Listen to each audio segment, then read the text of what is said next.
All right, 9. Oh, there I did it. Started with all right. How would I say something different? Pineapples, 9. Determine the parity of the function.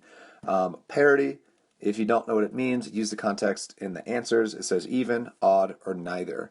Then it says both even and odd. That's not a possible thing, so you should just get rid of that. So, is it even, is it odd, or is it neither even nor odd? If you don't know what even or odd is, you need to read my answer to question number 1 and try and understand what an even or odd function is.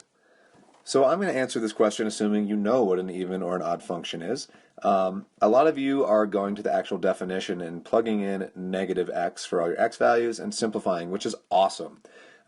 You should totally be able to do that.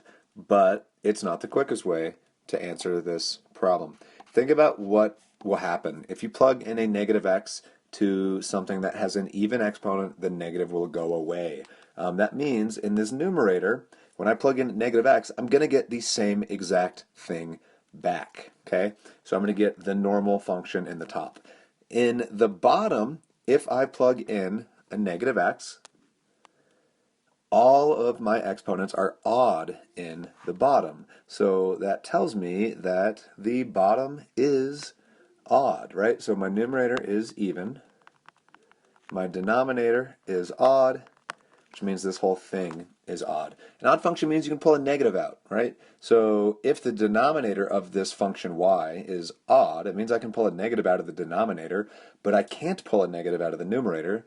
But one negative anywhere in a fraction means the entire fraction is negative. So it is the exact opposite of what we started with, so it is odd. If I had anything added or subtracted at the end of that, that function on the bottom would no longer be odd. It would be neither, and our answer then would have to be neither. If my numerator was also an odd function, so say like maybe that said 3 and that said 1, and that didn't exist, then I'd have odd in the top and odd in the bottom, and that would make an even function. Okay, so again, go back and check my explanation if you don't know what odd or even means, but quick way to do it, look at the top, all the exponents, those were even. I had a constant term, that's okay for an even function. Bottom, all my exponents were odd. I had no constant term, so that's an odd function. Even over an odd is odd.